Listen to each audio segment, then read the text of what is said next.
avec l'ouverture qui est un peu notre chantelle,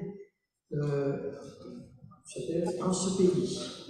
Composition musicale de Robert Lebel, mais les paroles, je rappelle que c'est de Marie de l'Incarnation. Donc ça fait à propos avec notre émission. Je vous invite à vous lever pour chanter En ce pays.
Bienvenue à cette deuxième émission.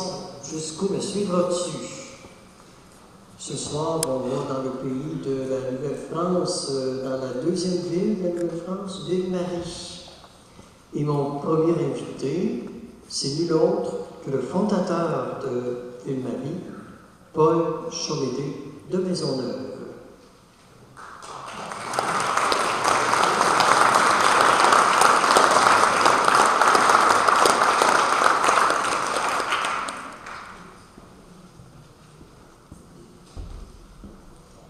Bonsoir, monsieur de Maisonneuve. Assoyons-nous.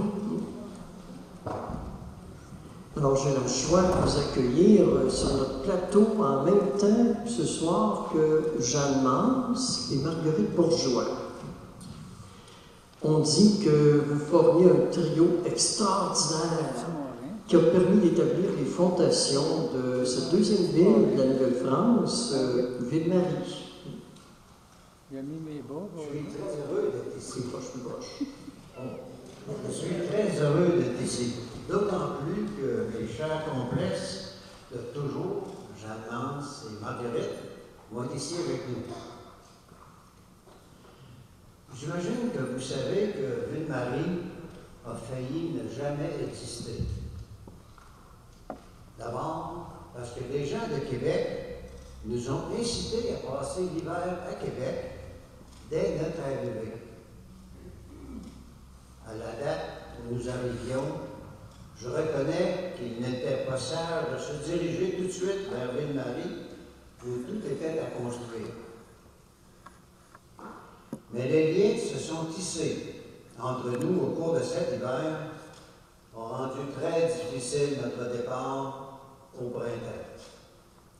Partir vers Ville-Marie, c'était à l'époque comme partir à l'autre bout du monde. Le gouverneur de Québec nous a même offert l'île d'Orléans en échange de l'île de Montréal. C'était une très grosse tentation. D'autant plus que le gros problème de la fondation de Ville-Marie était que cet endroit était devenu un espace de vie très important pour les Iroquois et que ceux-ci ne voyaient pas de bon œil l'arrivée des Blancs sur leur territoire. Merci d'entrée de jeu pour ces informations importantes. J'aimerais ça que vous nous disiez d'abord qui est Paul Chomédé de Maisonneuve. Qui suis-je?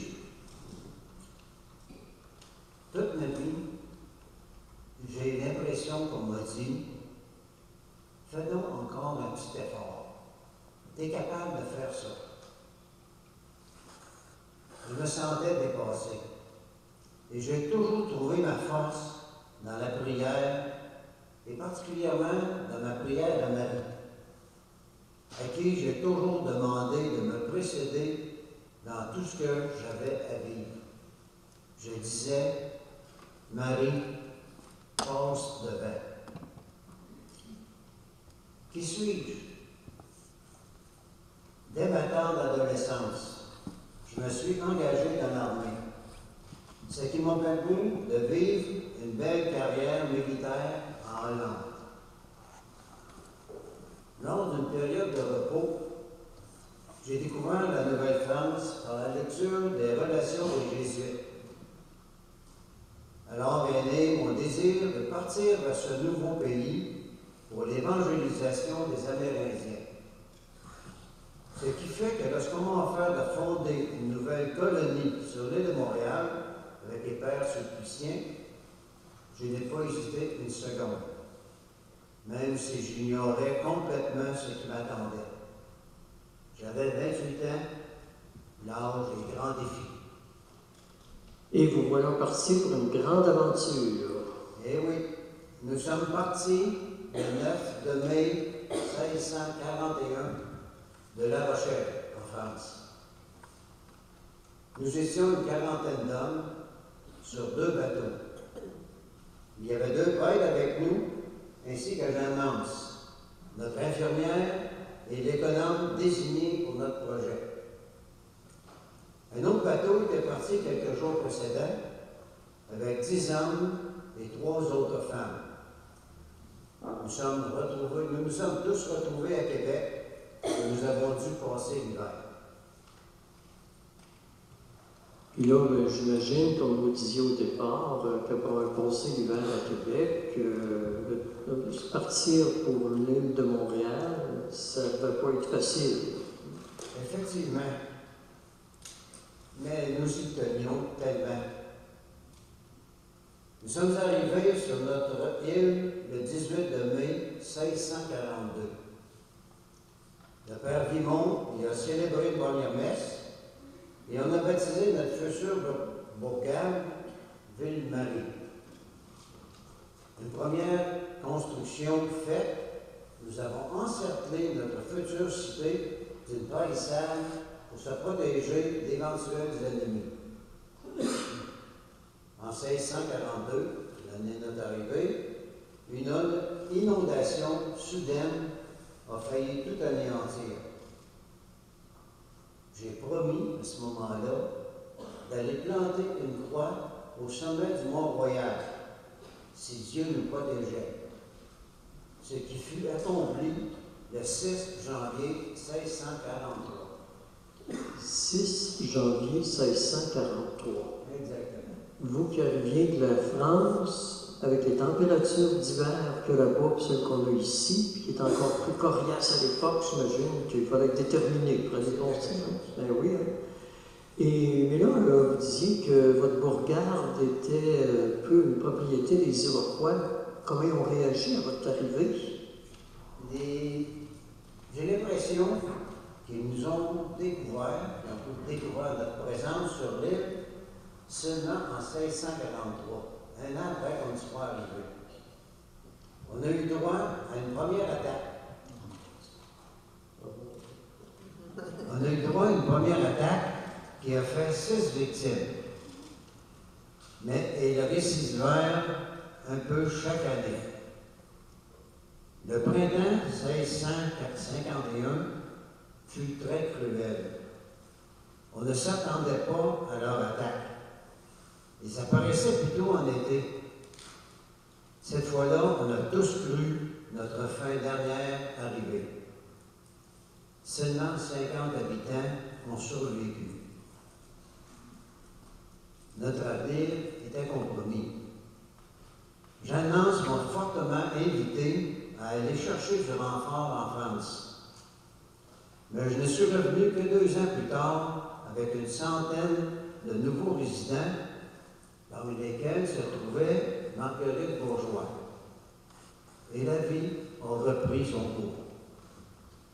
Mais là, j'ai ouï dire qu'après 24 ans à la tête de Ville-Marie, on vous a demandé de renoncer à votre poste, de revenir en France. Et oui, ça fut une très dure épreuve pour moi. Et aussi pour les résidents de Ville-Marie. Pourquoi m'a-t-on rappelé? D'abord, je crois qu'on m'en voulait d'avoir refusé le poste de gouverneur de la Nouvelle-France quelques années auparavant. Mais j'ai aussi l'impression que, rendu à 52 ans, on trouvait que je commençais à manquer d'énergie. Il est vrai que je n'ai jamais voulu être un chef qui s'impose et qui oblige tout le monde à penser comme lui. J'avais à cœur de discerner avec mes collaborateurs les décisions à prendre. De cela, nous ne pouvons que vous admirer de nos jours. Le souci du bien-être commun, le souci des gens qui nous sont confiés, sont révélateurs d'un véritable chef promu selon les valeurs de l'Évangile. Le manque de reconnaissance manifesté à ceux qui nous rendent service, ça demeure quand même la plus grande souffrance de nos collaborateurs. Nous reconnaissons en vous quelqu'un qui est capable de porter souci des gens qui souffrent autour de lui. Puis notre reconnaissance demeure le plus beau salaire qu'on peut vous donner. Merci beaucoup de me partager ces convictions pour me réconforter. J'ajouterai une histoire de tailleur de pierre. 3 hommes font le même travail, tailleur de pierre. Le premier, on lui pose la question, « Qu'est-ce que tu fais? » Il dit, « Je taille des pierres. » Le deuxième lui répond, « Je construis un mur. » Le troisième lui répond, lui, « Je bâtis une cathédrale. » Et pourtant, les 3 font la même chose. La différence repose dans le fait que le chef du troisième a donné un sens à son travail. Ce qui fait que le tailleur s'accomplit dans son métier, qu'il éprouve la fierté à faire ce qu'il a à faire. On se grandit toujours en faisant grandir les autres. Et de cela, on ne peut que vous admirer, Sieur de Maisonneuve. Merci pour votre témoignage. Merci beaucoup.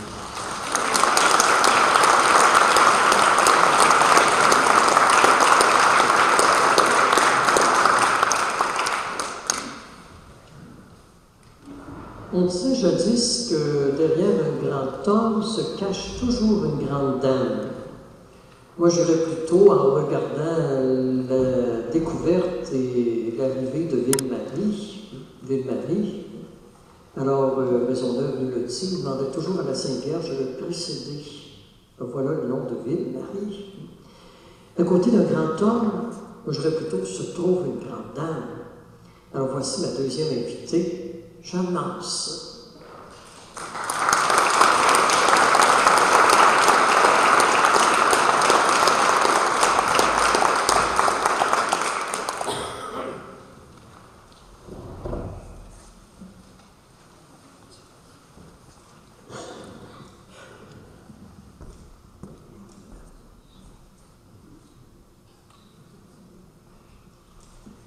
Bienvenue, Dame Jeanne Mance, sur notre plateau.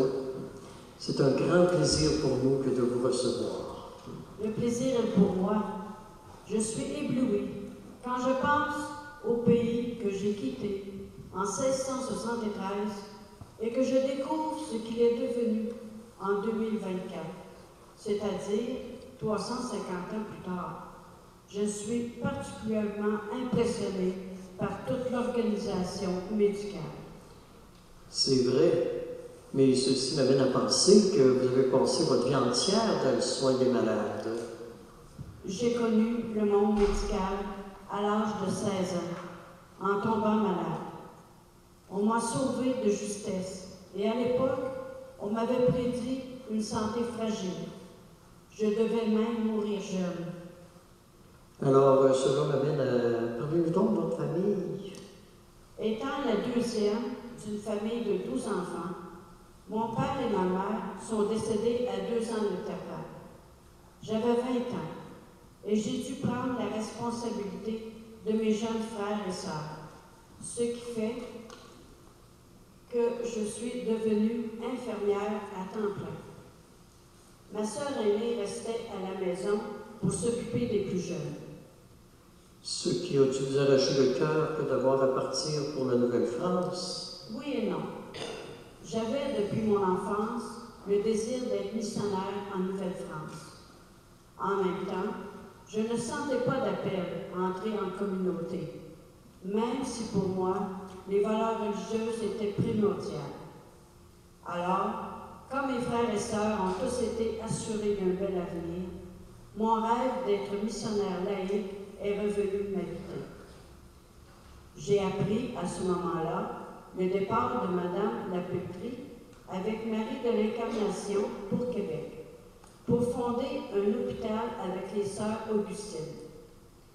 J'ai aussi appris que M. Maisonneuve se cherchait un chirurgien pour la fondation de Ville-Marie. Et je me suis dit, pourquoi pas moi? J'ai soumis la candidature. Puis, qu'est-ce que ça a donné?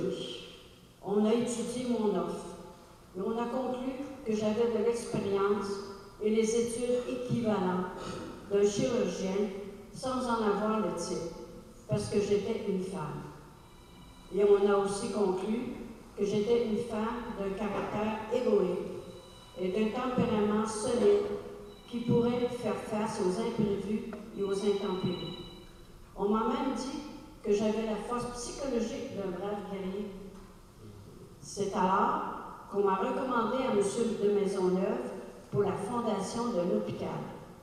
La chimie entre lui et moi s'est avérée excellente dès notre premier contact. Il m'a même confié les cordons de la bourse en faisant de moi son économe et sa gérante des finances. Quel leader exceptionnel, ce cher Paul. Bon, là-dessus, nous pouvons que vous donner raison. Et Jeanne Mance, quelle femme exceptionnelle elle est. Alors, deux personnes exceptionnelles, ça doit faire une belle aventure qui commence. Hein? En effet, je n'ai pas à répéter ce que a déjà raconté M. Maisonneuve. Alors, dès l'automne 42, j'ai à ma disposition un petit hôpital dans l'enceinte du fort de Ville-Marie.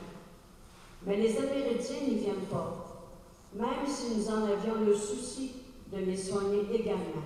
Ce qui fait qu'on a décidé de construire un hôpital en dehors des palissades en 1645. Il y avait 6 lits pour les hommes et 2 lits pour les femmes. Quelques années plus tard, il nous a fallu agrandir, doubler le nombre de lits et même le tripler. En 1659, les sœurs hospitalières sont venues travailler avec moi, mais elles n'ont jamais voulu devenir responsable générale de l'hôpital, fonction que j'ai occupée jusqu'à ma mort.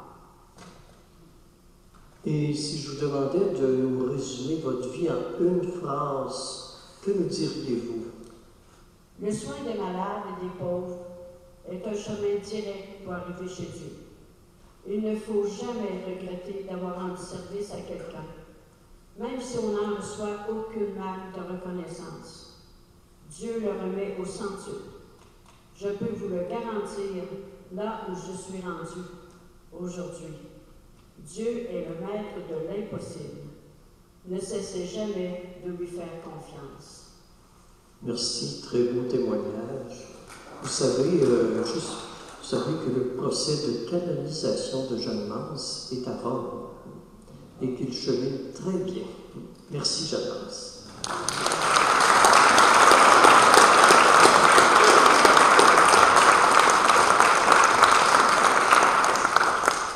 Alors, depuis tantôt, on nous parle du trio qui était à l'origine de la ville de Ville-Marie.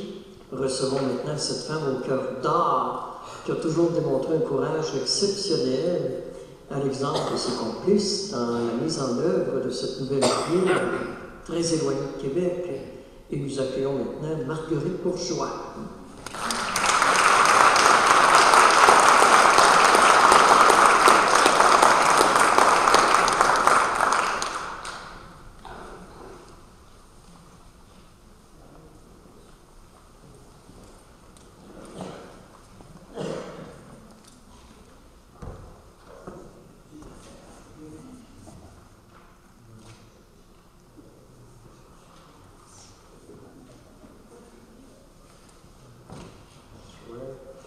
C'est avec beaucoup d'émotion que nous vous recevons, Marguerite, parce qu'on est redevable à vous, puis à vos filles spirituelles, vu qu'il y a beaucoup de filles de votre communauté qui ont œuvré ici à Windsor, qui ont œuvré dans le secteur à Richmond, à Danville, puis à Val-des-Sources. Ça me fait plaisir d'être ici ce soir. On m'a souvent associé à M. Maisonneuve et à Jeanne Mance, mais je dois reconnaître que j'ai moi-même beaucoup profité de ce qu'ils ont semé avant moi. On profite tous de ce que nos prédécesseurs nous ont légué. L'important, il me semble, c'est de garder dans le cœur l'espérance de laisser à nos successeurs un monde meilleur, plus riche que celui que nous avons connu. Puis à ce niveau, Mère Marguerite, je dois vous dire que vous êtes pour nous un modèle à revisiter par la mémoire du cœur, par votre courage et votre détermination à toujours faire du bien autour de vous. Je n'ai aucun mérite.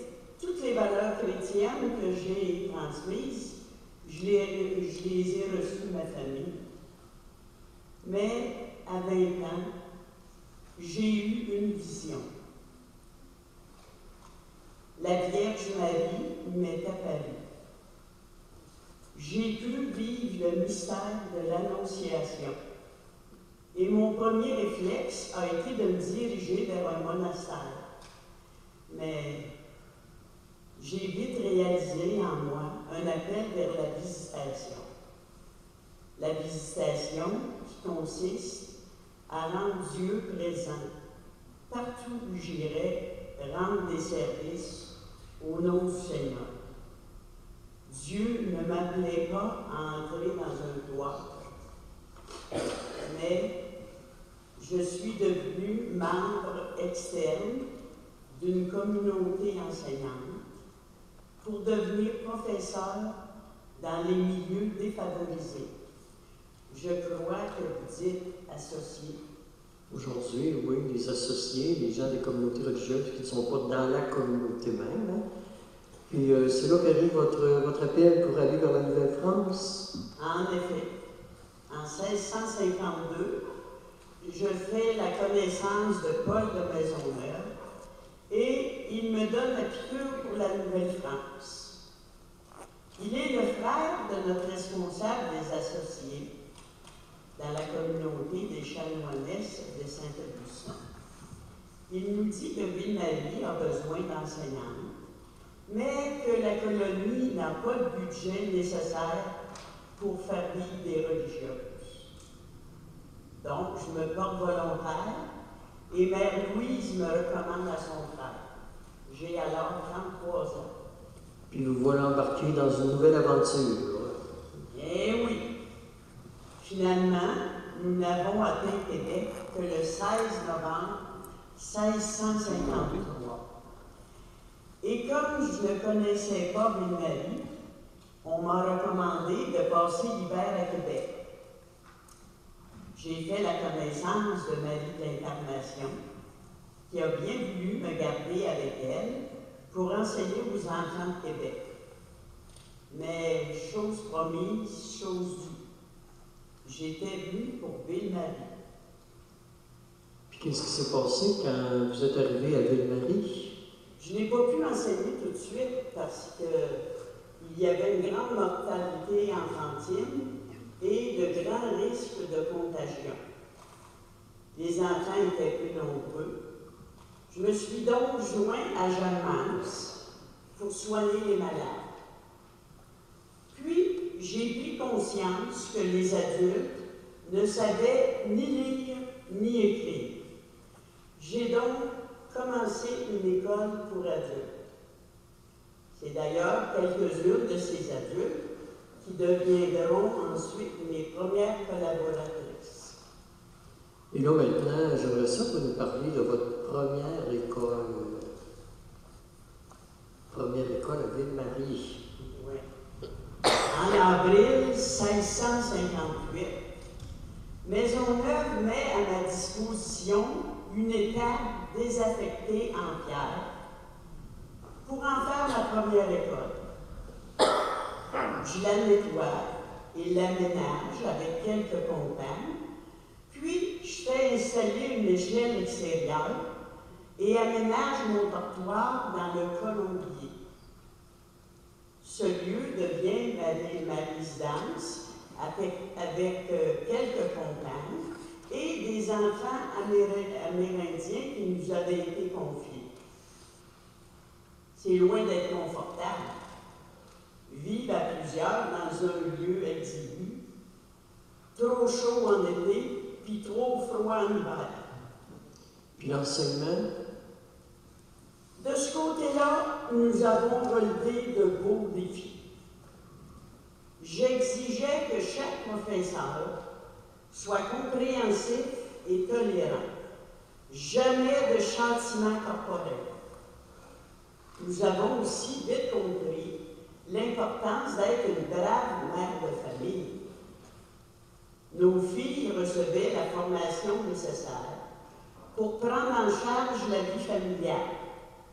Cuisine, entretien ménager, soins des malades, culture de jardin et bien d'autres connaissances de la vie quotidienne. Également, nous donnons priorité à apprendre à lire, à écrire et à compter, mais aussi à l'enseignement du catéchisme et des différentes prières. Alors, si je comprends bien ce que vous me dites, vous offriez déjà la formation nécessaire pour accueillir des futures filles du roi. En effet, on peut parler comme ça. Suite à un recensement en 1666, nos gouvernants ont pris conscience qu'il y avait en Nouvelle-France 719 hommes célibataires de 16 ans à 40 ans et seulement 45 filles célibataires dans les mêmes âges. D'où est née l'idée de faire venir chez nous des filles disposées à s'établir ici pour y fonder une famille. La population en Nouvelle-France est passée de 3200 à 6700 en l'an 1672. Ça veut dire dans l'espace de 6 ans. Alors, ça a doublé. Très intéressant, tout ceci. Mais on y reviendra un peu plus tard. Pour l'instant, j'aimerais ça qu'on revienne à la fondation de votre communauté, parce que je pense que tout n'a pas été facile. Non. Il y en aurait long à raconter à ce sujet. Il n'a jamais été très facile de créer du neuf. Je ne voulais pas d'une communauté cloîtrée où il est exigé d'y avoir au moins 4 religieuses, comme cela se vivait partout à l'époque. Comme il y avait beaucoup de demandes pour ouvrir des écoles dans les différentes bourgades, nous étions disposés à partir de 2 par 2, comme Jésus quand il envoyait ses apôtres en mission. D'ailleurs, les endroits où on nous appelait n'avaient pas le budget nécessaire pour faire vivre plus que 2 religieuses. J'avais aussi à cœur que nous ne soyons pas à la charge de personne. Alors, le modèle de communauté séculière que vous avez connu à Troyes vous inspirait d'une certaine façon. Si on veut. Mais Monseigneur de Laval tenait à une communauté cloîtrée. Rome n'acceptera jamais votre vie laïque, disait-il. Ce type de communauté a même été refusé à Vincent Paul et François de Sales. Mais mon modèle, c'était Marie. Elle n'était pas cloîtrée.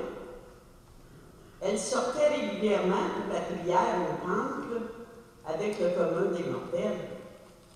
Elle ne manquait jamais une occasion de rendre service et de faire la charité. Elle était notre inspiration comme femme de visitation. Puis finalement, qu'est-ce qui s'est passé? Finalement, Monseigneur de Laval, après des pressions des prêtres et des habitants de l'île de Montréal, nous a permis d'aller s'établir là où on nous demandait partout en Nouvelle-France.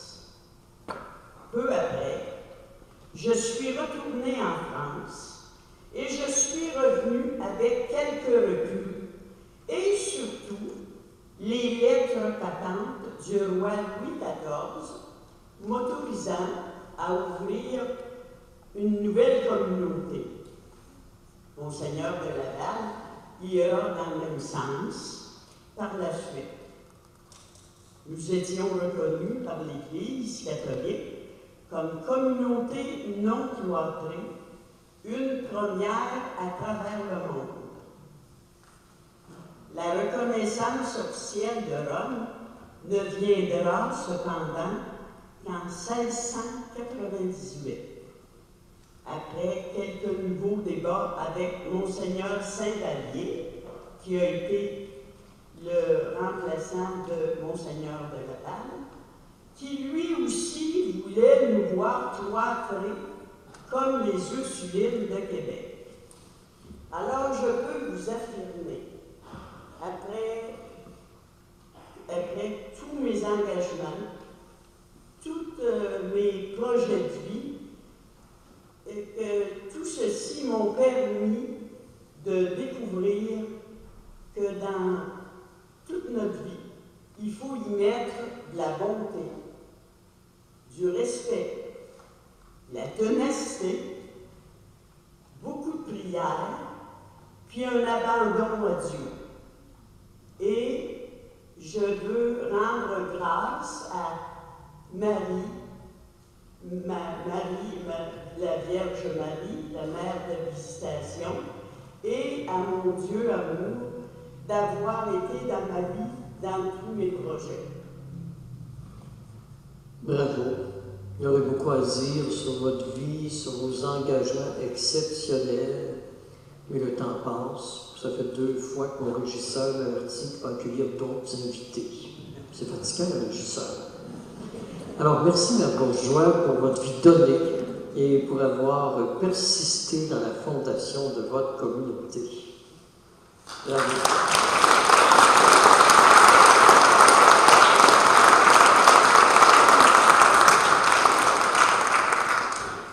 J'accueille maintenant, dans le prolongement du témoignage de Mère Bourgeois, une fille du roi qui, elle aussi d'ailleurs, est arrivée avec nous comme un cadeau du ciel. Puis, elle a un petit quelque chose de spécial aussi qu'elle va nous partager dans son entrevue avec moi.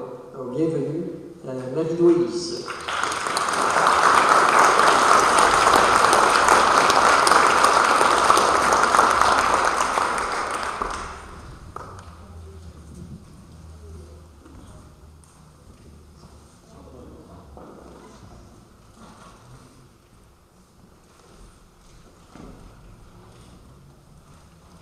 Bienvenue Marie-Louise, bienvenue à notre émission, mais j'aimerais ça que vous nous disiez, parce qu'on se pose bien des questions, qui sont vraiment les filles du roi? D'accord, je vais vous en parler. Pour la plupart d'entre nous sommes des orphelines ou des filles de familles pauvres, à qui le roi a offert de venir s'établir en Nouvelle-France et d'y fonder une famille. Il y a eu un recensement qui révélait qu'en Nouvelle-France, comme la Bourgeois nous en a parlé tout à l'heure, il y avait 719 hommes célibataires entre 16 et 40 ans pour juste 45 filles célibataires du même âge. Là, je m'excuse de ce que je vais vous dire, là, il faut rétablir la vérité. D'accord. Je me suis laissé dire que les filles du roi, plusieurs pensent aujourd'hui que c'était des prostituées ou des filles indésirables dont la Nouvelle-France voulait se libérer. C'est, disait-on, la Nouvelle-France ou la prison à vie. Je crois que ce sont là des médisances et de la calomnie. Il y a probablement eu quelques filles indésirables parmi nous. Mais qui sommes-nous pour juger les autres? Je sais par exemple qu'une fille qui a fait le voyage avec moi a choisi de devenir fille du roi pour fuir le viol de son père et de ses frères aînés.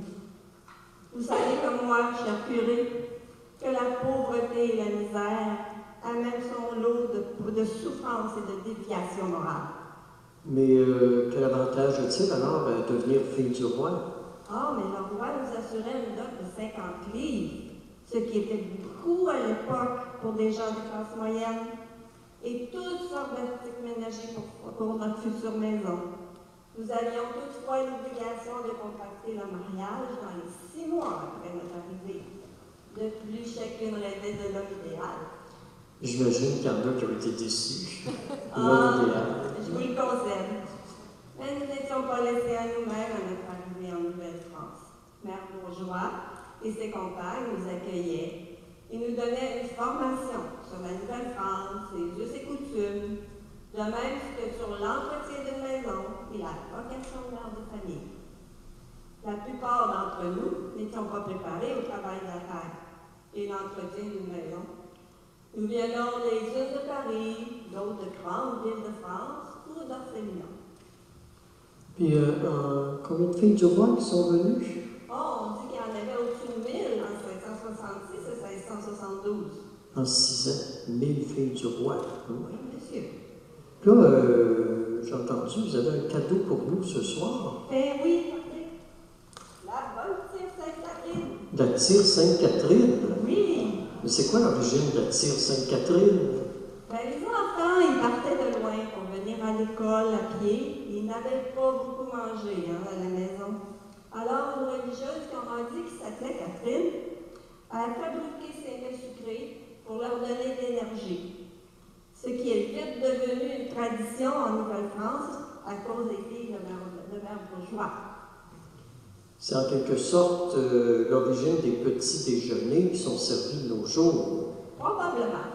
Alors moi, ce que je propose, c'est que Marie-Louise, avec Marguerite Bourgeois et Jeanne Lance, vont circuler parmi vous pour vous donner une tire Sainte-Catherine. Et pendant ce temps-là, on se lève, on va faire un chant. Ça va permettre à nos sièges de se reposer.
On peut se rasseoir. La tentation est grande d'en prendre une, mais je ne pourrais pas parler. Fait que je vais renoncer à la tentation en mettant un panier vide dessus. Alors, on a une autre invitée. On reçoit maintenant une personne dont la présence va certainement plaisir à chacun de vous, mais surtout à Mère Bourgeois qui a Jeanne Lance, et j'ai nommé Catherine Tecatouita.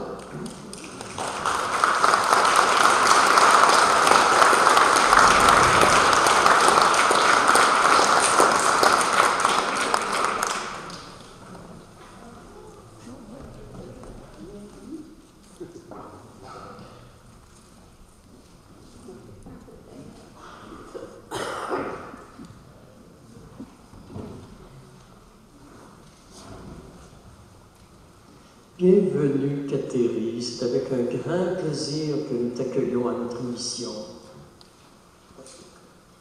Je suis très intimidée. Je n'ai jamais reçu un tel accueil de mon vivant. J'étais plutôt perçue comme la honte de ma famille. Comment se fait-il qu'une jeune fille aimable et charmante comme vous soit perçue comme la honte de sa famille? Oh, le souvenir que je conserve de mes parents est exceptionnel. Mon père était le chef de la tribu des Aïeux, des Iroquois si vous voulez, et ma mère était une Algonquine. Ils s'aimaient beaucoup et se portaient un profond respect l'un pour l'autre. Quand j'avais 4 ans, mes parents et mon jeune frère sont morts d'une épidémie de vérole. En ce qui me concerne, je suis restée le visage marqué et mes yeux ne pouvaient plus supporter l'éclat de la lumière du jour. C'est là qu'on m'a surnommée Tekakwitha, ce qui veut dire celle qui avance à tâtons. Je suis placée par la suite sous la responsabilité du frère et de 2 sœurs de mon père. Est-ce qu'ils ont été bons pour toi? Oui, je les aimais beaucoup, même si dans mon cœur, ils n'ont jamais remplacé mes parents. Ils veillaient sur moi avec beaucoup d'attention jusqu'au jour où notre tribu a dû fuir une expédition française à notre poursuite. J'avais 10 ans. Nous nous sommes établis à Kanawake. C'est là que j'ai rencontré des missionnaires pour la première fois. J'ai pris conscience qu'ils chantaient les mêmes cantiques que ma mère. Semblerait-il que ce sont des chants chrétiens. J'ai alors compris que ma mère était chrétienne. À partir de ce jour, j'ai souhaité le baptême. J'ai aussi ressenti un appel à consacrer ma vie à Dieu. Mais chez les Aïnés, il y a une obligation morale de se marier. J'ai commencé à subir les supplices de mes tantes quand j'ai refusé d'épouser l'homme de ma tribu qu'elle avait choisi pour moi. Quelle sorte de supplice qu'on te faisait subir?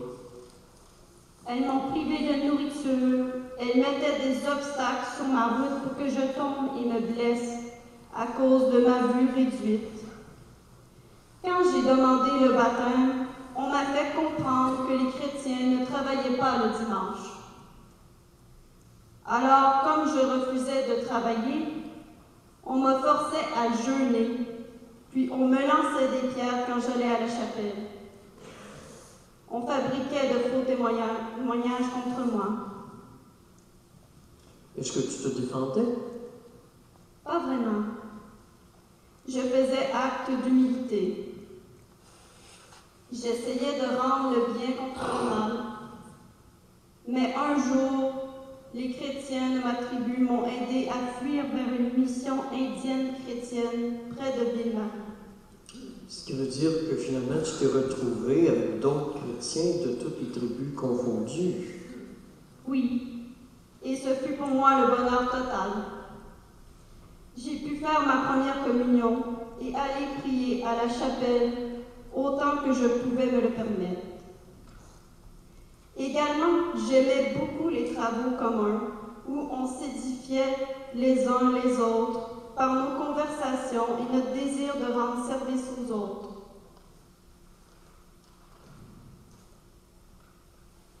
Mon rêve était de me consacrer à Dieu et de fonder avec 2 amis autochtones une communauté religieuse. Mais ma santé déclinait.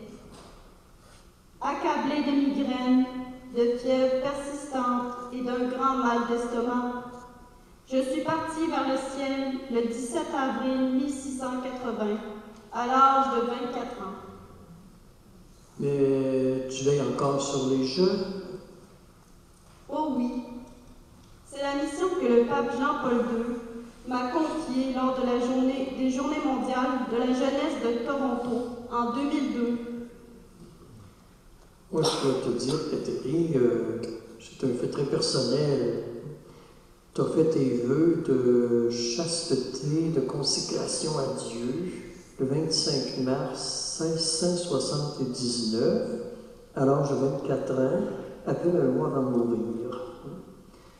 Moi, j'ai été ordonné diacre le 25 mars 1979, à l'âge de 24 ans, 300 ans, jour pour jour après toi. Puis quand j'ai appris ça, je me suis confié à toi, et que tu m'aides dans mon ministère. Et j'en rends grâce à Dieu. Merci, Catherine.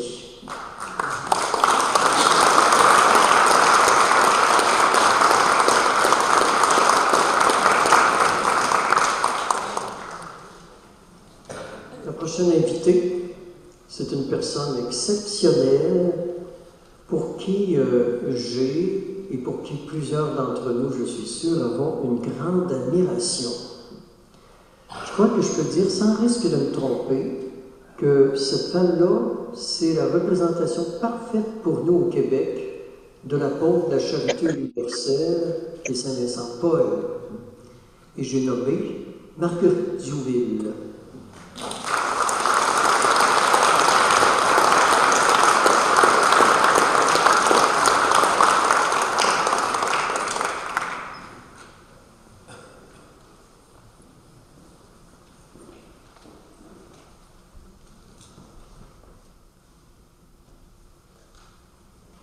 Bienvenue, Mère Diouville. C'est avec une grande joie que nous vous accueillons ici ce soir. Merci de cette belle présentation. Je pense que vous en avez mis un peu trop. Moi, toute ma vie, je n'ai fait que mon possible pour rendre les autres, être au service des gens, comme le Christ le demande dans l'Évangile.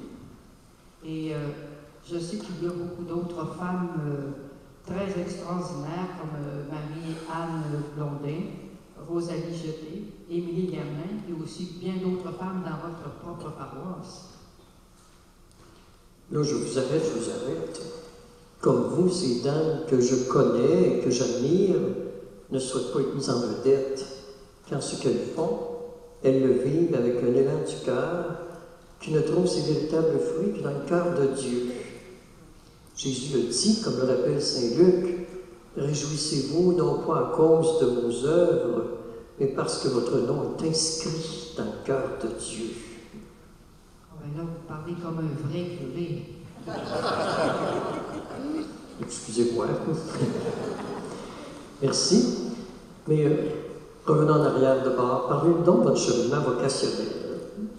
Vous savez, il n'y a pas grand-chose à dire. Moi, je n'ai jamais eu d'apparition particulière. Je suis née dans une famille unie avec des parents affectueux. Mais à l'âge de 7 ans, je suis devenue orpheline de mon père, ce qui a plongé notre famille dans une grande misère.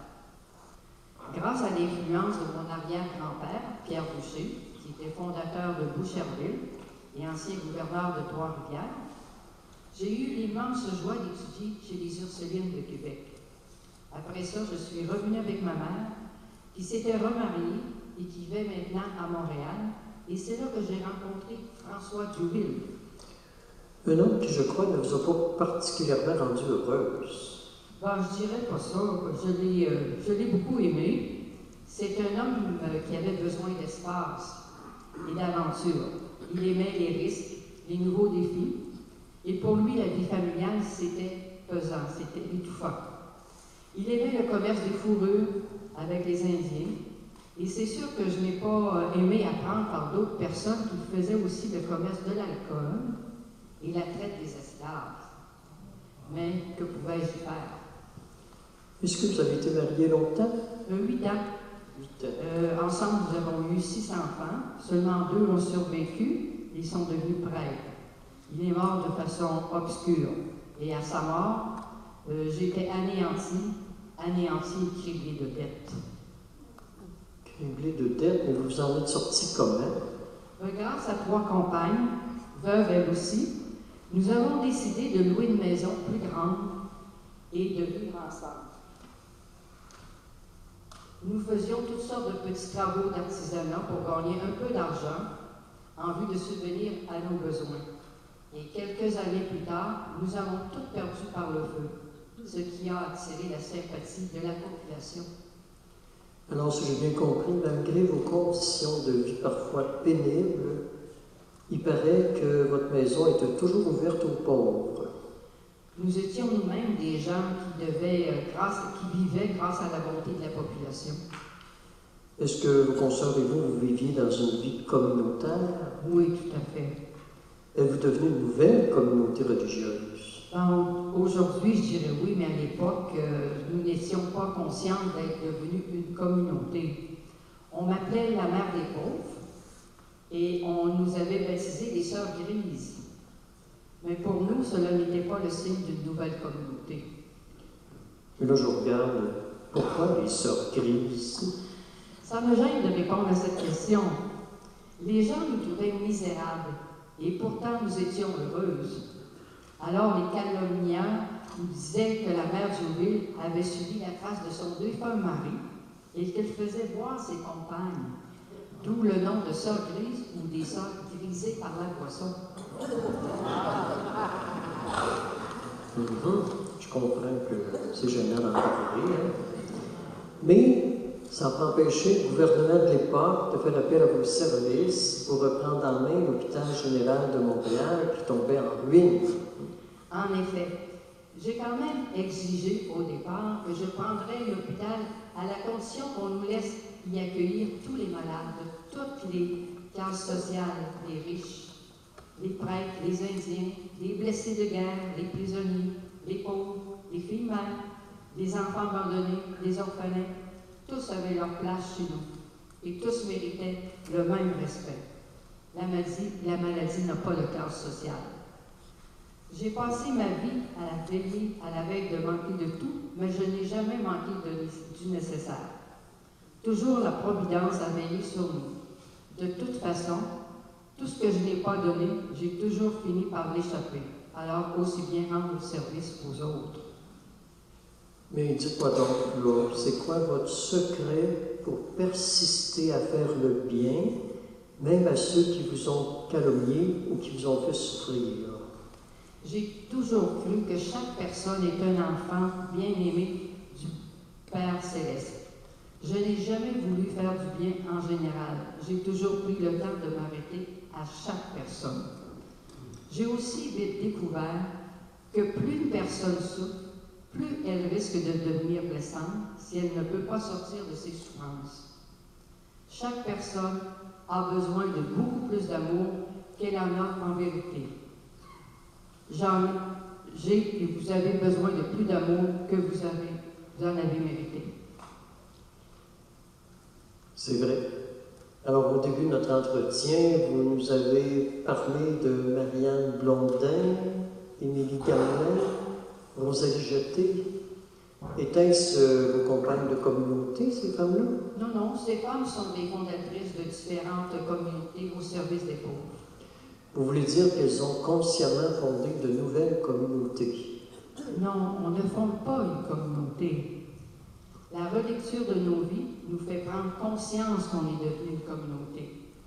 À l'époque, Monseigneur Bourget, l'évêque de Montréal, faisait appel à des fondateurs en France pour avoir des communautés chez nous. Un jour, Monseigneur de Masna, fondateur des Pères Oblats, lui a dit qu'il y avait assez de gens généreux au Québec pour que Monseigneur Bourget puisse fonder les communautés dont Montréal avait besoin. C'est ainsi qu'il a interpellé Mère Jeté, Mère Blondin et Mère Gamelin pour qu'elles fondent une nouvelle communauté. Alors, si je comprends bien, ça veut dire qu'en plus des Sœurs de la Charité que vous-même aviez fondées, et qui sont devenues 6 communautés nouvelles, un peu partout en Amérique du Nord, il y a eu ces communautés-là fondées par ces autres religieuses. En effet, à l'époque, les besoins des pauvres étaient immenses. Et les œuvres caritatives du gouvernement, ça n'existait pas à cette époque. Alors, je suis assez conscient que vous avez quand même ouvert la route par votre courage et votre persévérance à faire du bien. D'ailleurs, je profite de votre présence pour rendre grâce à Dieu pour toutes ces femmes de toutes les générations à qui nous sommes redevables pour le bien qui s'est vécu puis qui continuent de se vivre dans nos communautés paroissiales. Je suis conscient qu'on aura encore beaucoup à se dire, mais le régisseur me donne des signes de détresse. Merci Marguerite de votre passage au milieu de nous. Merci.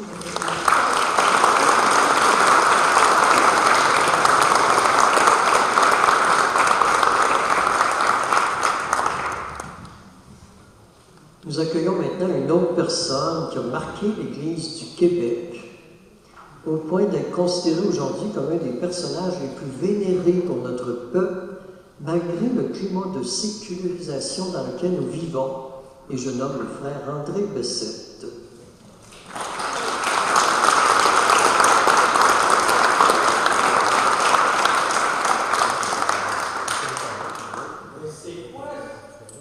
C'est quoi cette présentation-là? J'ai toujours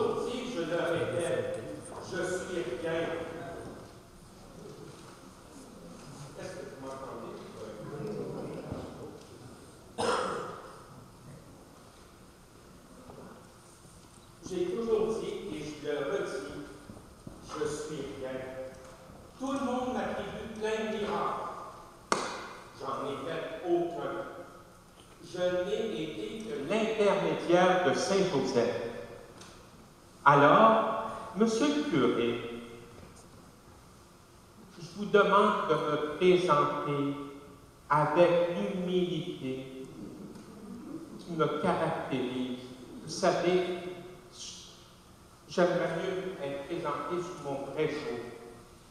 Fait que je vous inviterai à me présenter de nouveau. Ah bon, merci. Alors, bon. Mes amis, accueillons maintenant un frère de Sainte-Croix qui a œuvré toute sa vie comme portier au Collège Notre-Dame des Pères de Sainte-Croix. Pendant 40 ans, en dépit de sa santé fragile, il a lavé les planchers, il a nettoyé les vitres, il a rentré le bois de chauffage, il a coupé les cheveux des élèves, puis il a fait des commissions pour la communauté. Et j'ai nommé le frère André Bessette.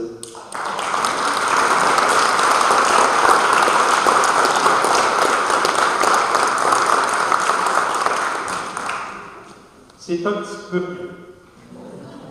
Je me connais un peu mieux dans cette présentation. Un petit peu mieux. Oui. Au moins, c'est un petit peu. Vous savez, monsieur le curé,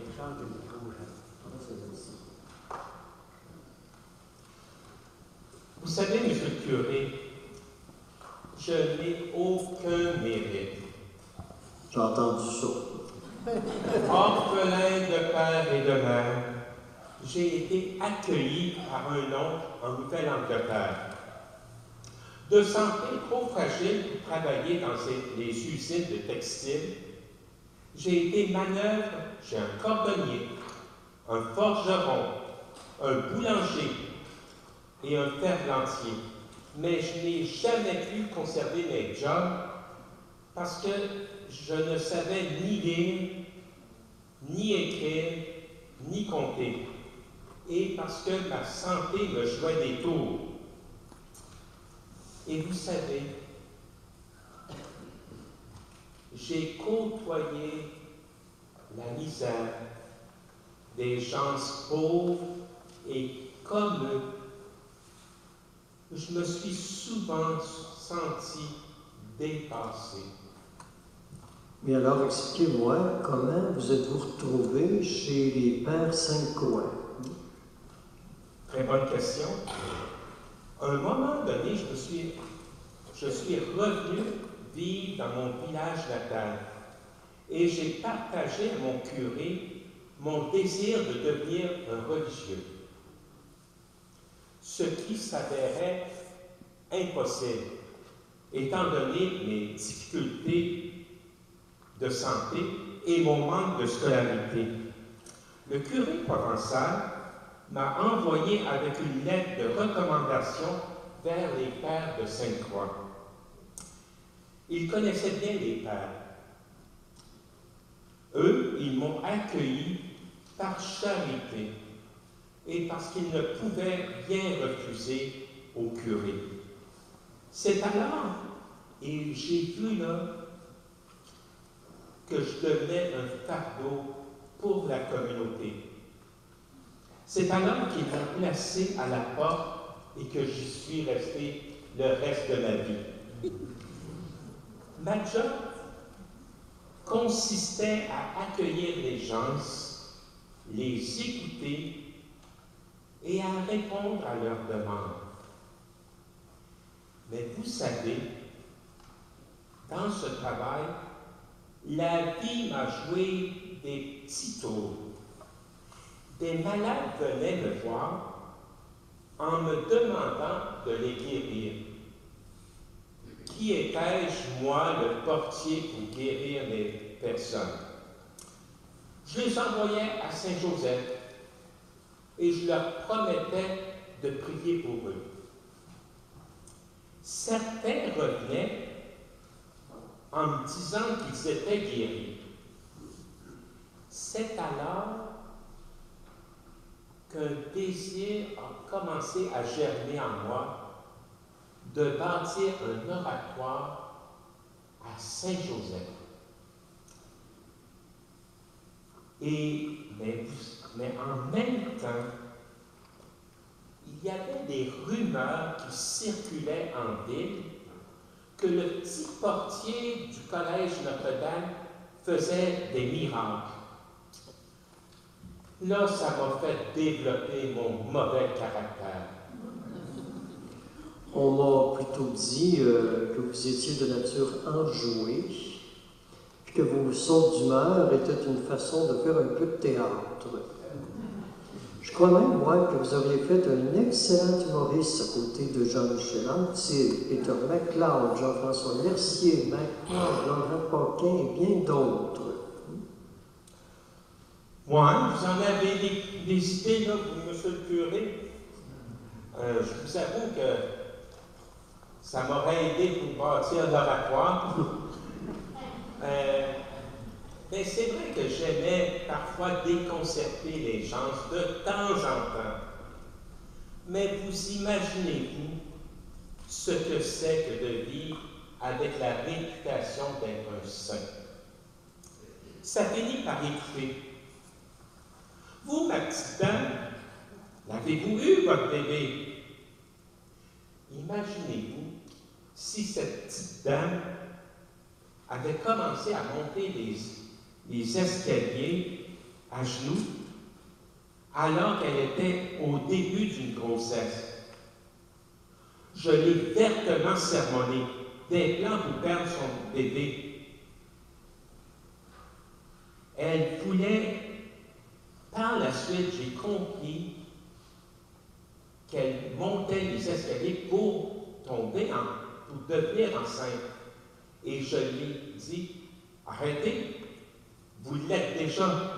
Elle me saute au cou et m'embrasse. Je ne comprenais plus rien. Un jour, je vois arriver à mon bureau un riche industriel, un homme d'affaires de Montréal. C'était un homme qui chicanait sa femme, qui venait prier chez nous. Lui, il disait, les bons dieux, les punaises de sacristie, ça m'énerve. Je lui ai dit, quand je l'ai rencontré, comme je le disais à tout le monde, si vous avez besoin d'aide, rappelez-vous que je suis à votre service. Moi, le petit père André, sans santé, sans instruction, pourquoi un riche homme d'affaires, prospère, pourrait-il avoir besoin de moi? Bon, il paraît que ça a changé quelque chose dans sa vie. En tout cas, il s'est beaucoup investi dans la construction de l'oratoire. Puis, il a enrôlé beaucoup de professionnels de Montréal dans mon projet. Je me suis même laissé dire que vous auriez aussi accueilli le premier ministre de l'époque, Honoré Mercier. Ah, là, vous me rappelez des bons souvenirs, M. le curé. C'est vrai, mais le plus drôle, c'est que je n'ai jamais su que j'avais en face de moi le premier ministre. Je l'ai appris quelque temps plus tard, lorsque mon supérieur m'a dit qu'il venait de recevoir une subvention importante du gouvernement du Québec. Tempus fugit, le temps fuit. Je crois qu'il y a encore beaucoup de choses à nous raconter. Frère André, il faudra revenir à notre émission. Je veux bien, mais je dépends toujours de la décision de mes supérieurs. Vous savez, M. le curé. Ah, M. le curé, si vous me permettez, je vais rajouter quelque chose. C'est que, vous savez, tout à l'heure, on parlait de mon caractère, que j'aimais jouer des tours, de temps en temps déconcerter les personnes. Mais j'avais un bon modèle, Saint-Joseph. Saint-Joseph, c'était un joueur de tours. À un moment donné, j'étais d'un âge assez respectable, je ne me souviens pas quel âge, peut-être 80, je ne me souviens pas. J'étais invité dans mon village natal. Il y avait une cérémonie, puis je me souviens qu'il y avait un jeune homme, 7-8 ans, je ne me souviens pas de l'âge exact. Sa mère l'avait invité, lui avait dit, va à l'église, puis demande au frère André de te guérir. C'était un petit gars qui marchait en béquille. Dès qu'il est arrivé, il me tire par la soutane, et moi je lui ai dit, avec un voix assez rude, hey, assis-toi ici, là, puis je suis à toi tout à l'heure. Après la cérémonie, j'arrive pour partir, et le petit gars, lui, s'est souvenu de moi. Il me dit, hey, dis-moi, vous m'oubliez? Puis moi, avec ma voix, je lui ai dit, hey, j'ai mon temps qui presse, là. Cours, demander à ta mère si je peux emmener tes béquilles. Il court, et je me suis laissé dire que sa mère l'a accueilli avec des pleurs.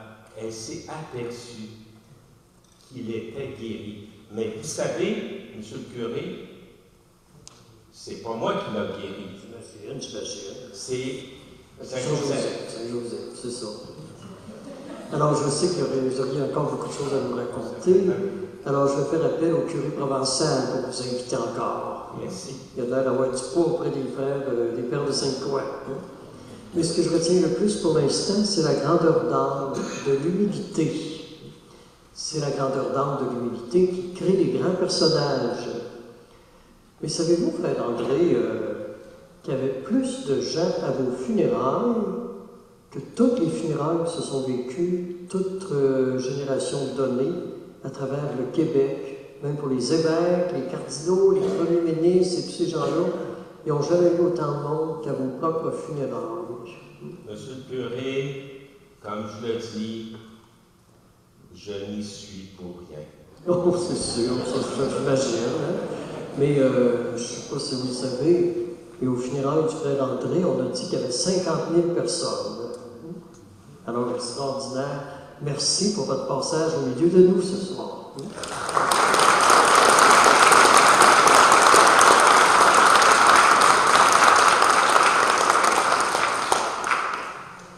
Alors, ceci met fin à nos invités de ce soir, mais je vais essayer de rappeler brièvement le message tel que chacun nous donne. Merci d'abord à vous, Paul de Chaumédé de Maisonneuve. Vous nous avez témoigné qu'en demandant à Marie de passer devant nous, ça nous permet de développer une vision qui va au-delà de ce que notre œil peut voir. Comme vous le dites, on se grandit toujours dans la mesure où on permet aux autres de se grandir. Merci à vous, Paul de Maisonneuve, qui était le rôle qui était joué ce soir par Claude Larose.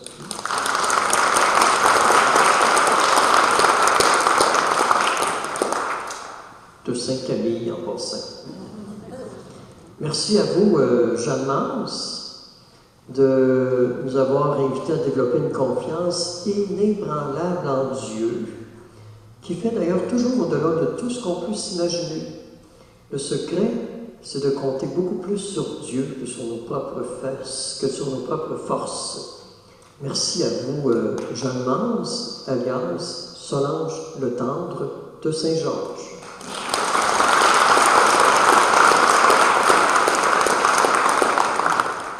Merci à vous, Marguerite Bourgeois, pour votre volonté de faire, à vouloir faire du bien.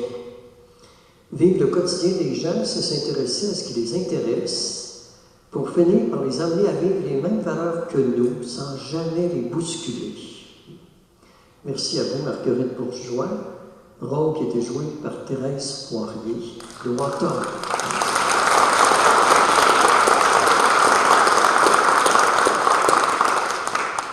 Et là, je regarde Marguerite Bourgeois, je regarde Marguerite Diouville, je pense à Marie d'Incarnation la semaine dernière. Des beaux costumes, n'est-ce pas? Qui ont été faits par la fille de Marguerite, Nancy Poirier. C'est ça.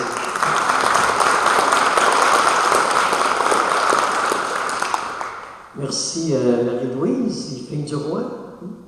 Merci de nous avoir transmis chez nous des valeurs qui se sont incarnées dans nos vies familiales, malgré les épreuves du quotidien qui est parfois ingrat. Merci de nous dire de ne jamais désespérer de la vie. Alors, Marie-Louise, fille du roi, était jouée par Louise Saint-Hilaire, qui, elle, vient de Val-des-Sources.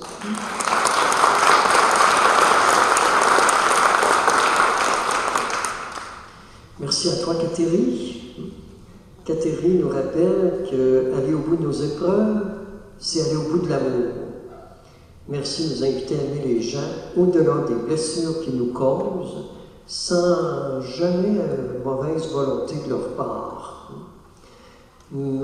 Catherine était jouée par Émilie Lacroix, qui vient elle aussi de Val-des-Sources.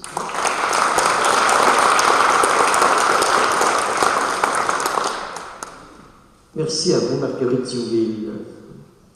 Marguerite Diouville nous transmet le message que chaque personne a besoin de beaucoup plus d'amour qu'elle en a mérité. Ça, je t'accrochais à cette idée-là, moi. Merci de nous inciter à faire du bien sans relâche, même à ceux qui nous ont blessés. Ça, c'est impressionnant et édifiant. Merci de nous laisser comme message qu'il ne faut jamais se laisser influencer par le paraître, mais toujours chercher à plonger dans le secret des cœurs. C'est comme ça qu'on peut aimer quelqu'un, même s'il l'a pas mérité. Merci à Marguerite Diouville, qui était jouée par Gaëtane Larose, qui elle aussi, comme par hasard, comme Claude, vient de Saint-Camille.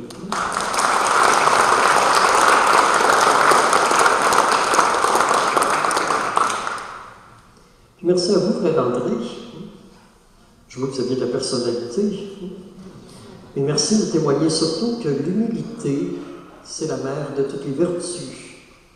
Rester humble, ça nous incite à être spontanés pour rendre service, puis pour contribuer au bonheur des autres. Nos fragilités nous permettent de toucher le cœur de Dieu. Merci d'en être devenu pour nous une image inspirante. Frère André était joué par Jean Tétrault de Val-des-Sources.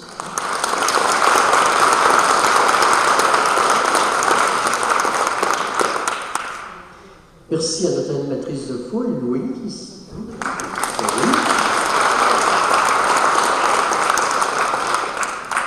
Alors, ce projet de ressourcement qu'on continuera la semaine prochaine, je l'ai monté et je le partage beaucoup avec Marie-Josée Côté, qui est agente de pastorale dans le secteur de la paroisse Cœur Immaculé.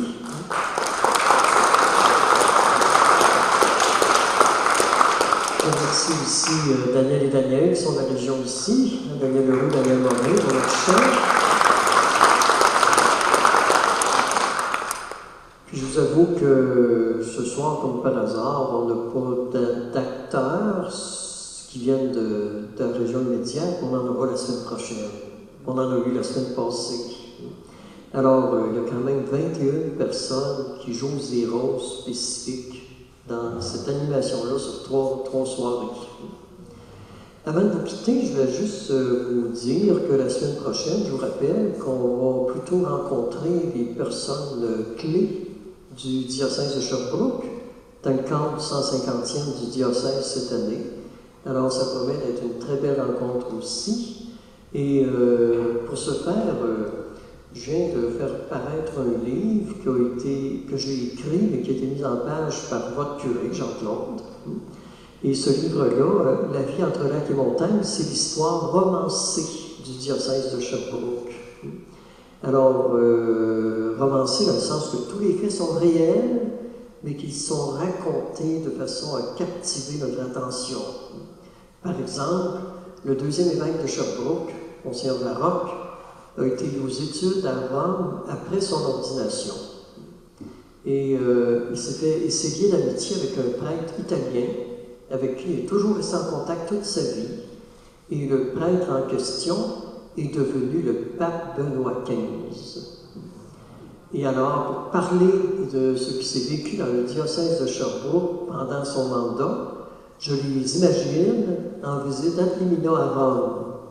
Alors, Benoît XV vient d'être nommé pape, et tous les 5 ans, les évêques à l'époque rendaient des visites au pape pour dire ce qui se passe dans le diocèse.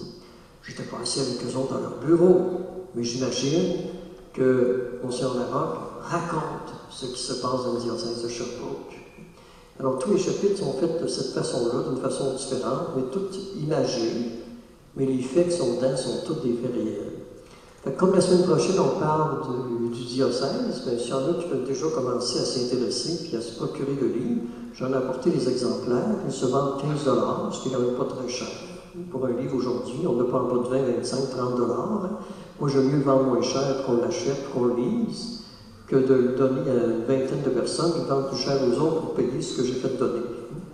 Alors, je le laisse à 15 $ pour tout le monde. Fait qu'il y en a ici à la sortie, si jamais ça vous intéresse. On en aura aussi la semaine prochaine. Ça, c'est la publicité. Mon régisseur n'a pas intervenu. Là.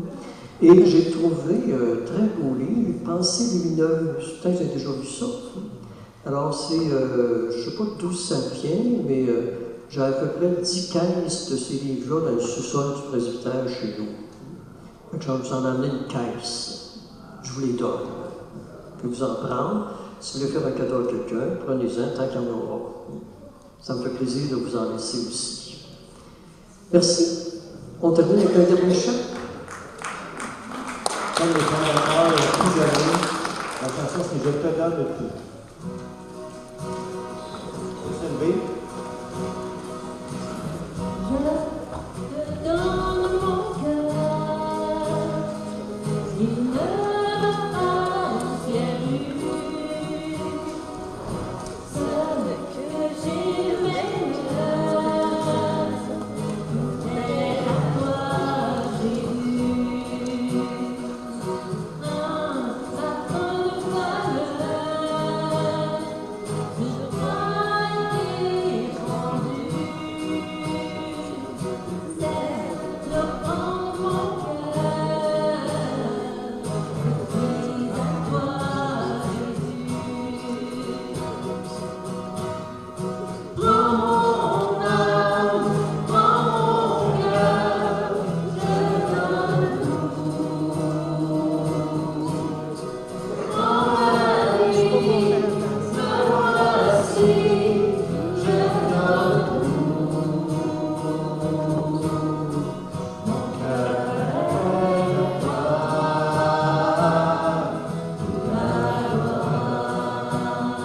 Une autre fois.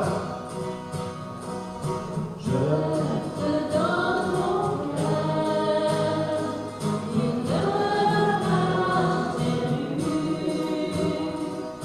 Seul que j'ai le meilleur, est pour toi Jésus. Ça prend de valeur, toi répandu. C'est le fond de mon cœur, je suis à toi Jésus. Prends mon âme, prends mon cœur, je donne tout. Prends ma vie, me voici, je donne tout. Mon cœur est à toi, tout à toi. Mon cœur est à toi, tout à toi. À la semaine prochaine. Merci. Bon retour à la maison. À la semaine prochaine.